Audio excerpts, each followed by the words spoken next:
Show yourself. I won't.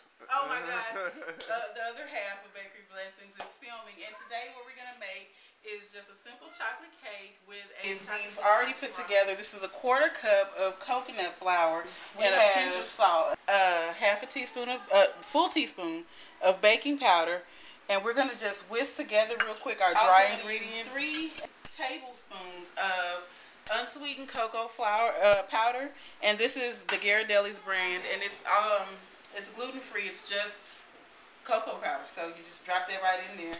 Smells really good. Does it?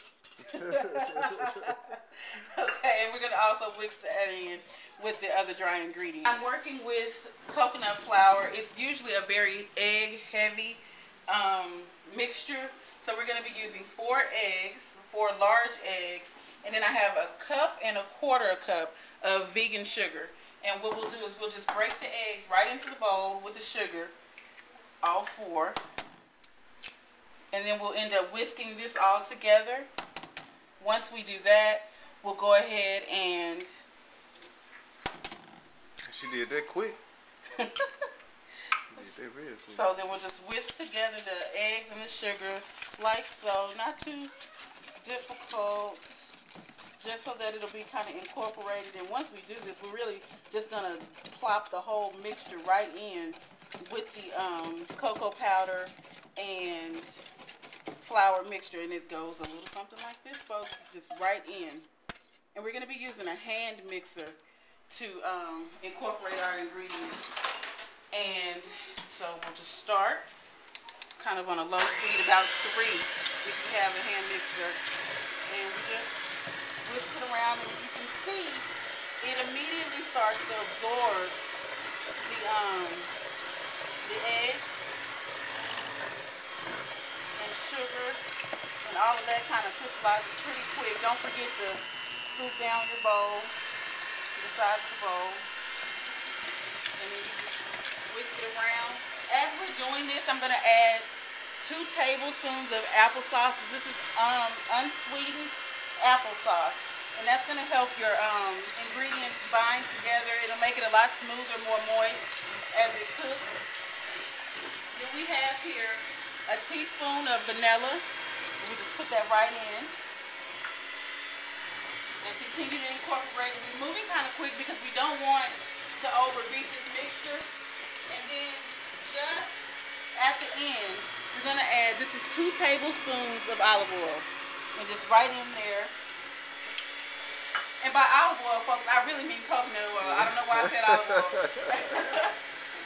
And we just kind of mix it up a little bit. I'm going to turn this off just for a quick second so I can kind of thoroughly make sure I've incorporated everything. Scrape the bowl from the bottom, flip it around, make sure I kind of got everything in there. And we're going to wipe it off, set that to the side, and then we're going to one more time kind of pick it up, one more little pull from the beater.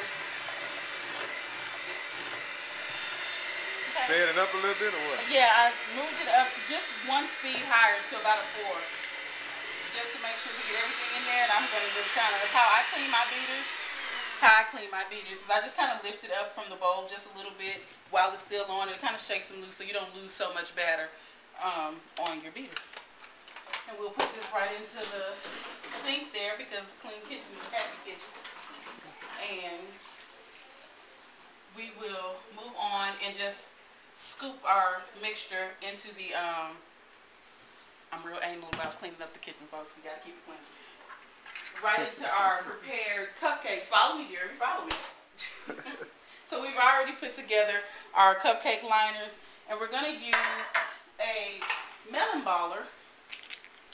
We got this at Michael's. It was like $2.50. I was very excited about that. And we'll just scoop about 2.5 scoops into each one. Looks yummy. Does it? I think it will be. I'm really excited about the ganache. Today will be the first time I've ever actually made a ganache. So you will be trying it out with me. This will be something new for both of us. So it looks like it's about 2 full scoops, and that'll give you just halfway fill them up because this will rise. The good thing about this is with gluten-free cooking, you usually have to drip right there. Let me get that. Oh my. How does it taste? It's good. It's good, all right. That's that Gardelli chocolate. I like that. So then, with the gluten-free flours, I'm sure many of you have, it's a little warm, I'm sure many of you have experienced just having to mix so many different flours. And what I like about the coconut flour is when you get your wet ingredients at kind of the right ratio with your dry ingredients, you don't have to use a lot of different flours. And that's something that works for me because I'm busy. I don't have time to be fixing. Also can't have soy. And this is a good way to have a chocolate frosting. It's really easy once you kind of get the hang of it. It's really easy to do. I seem to be hearing some singing in the background. That's your son and your wife, or fiance. They're having fun also, and you see the bubbles are starting to come, so we'll just kind of let it do. Once that happens, we're going to just pour in all of our chocolate chips, and you'll be stirring that in until the chocolate chips melt. Then we'll add in just a teaspoon of the vanilla extract. You still hot over there? I cut the air on for you. Man, I am. You know what I'm saying? It's a little warm, but I think maybe it's just because I'm right on the flame. We'll let that be the reason. And it's kind of like a slow boil, man. So, because I'm impatient, I'm like, really, where are the bubbles? Where are the bubbles? So if you feel this way, you're not alone. And I wonder, yeah. So, oh, okay, my glasses got a little foggy. Did you check that out? Camera didn't pick that up. From the steam below, it kind of flew up in my face a little bit. So what we're going to do now is we are going to, and in fact, the recipe I had for the ganache says to remove it from the flame. I'm not. I'm going to just pour our chocolate chips in. I think that'll give it a nicer, more even melt. So we're going to see what that looks like, guys. You still have a few chocolate chips left in that thing. Oh. Get them all in there. Every bit counts. They do. Unfortunately, I can't get them all. Let me tell you that right now. Uh-oh, we got them all. We got them all. All-ish. All-ish, huh? All-ish. So, here we go. And they're starting to melt really quickly. This is cool. This is the first time, like I said, that I've made this. And I will tell you what, I feel like I really probably should have taken this off the stove, but it's too late. So what we will do,